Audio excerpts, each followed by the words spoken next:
Noi entriamo nel ristretto club delle città UNESCO ed entriamo dalla porta principale. Il primo via libera è arrivato. ICOMOS, l'organo tecnico a cui UNESCO delega la valutazione sui patrimoni dell'umanità, ha espresso un giudizio positivo sull'Urbs Picta di Padova, il ciclo di affreschi del Trecento, che include la Cappella degli Scrovegni dipinta da Giotto, il Battistero del Duomo di Giusto dei Menabuoi e la Cittadella Antoniana con l'Oratorio di San Giorgio e gli affreschi di Altichieri da Zevio.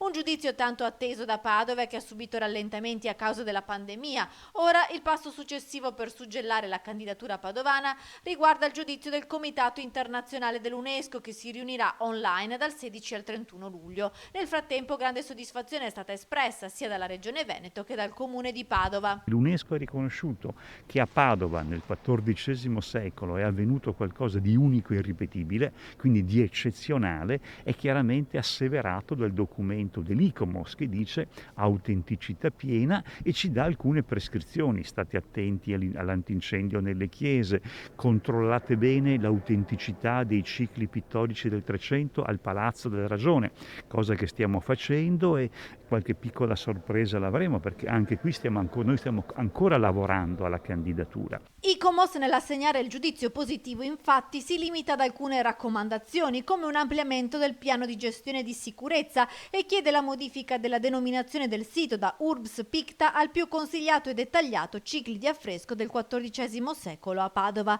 Il percorso di affreschi padovano, con il castello carrarese e 8 siti di pregio, non è uguale nelle città d'arte e il suo riconoscimento darebbe una spinta notevole alla ripresa del turismo, con un incremento stimato del circa 20%, vale a dire che Padova potrebbe sforare le 2 milioni di presenze all'anno.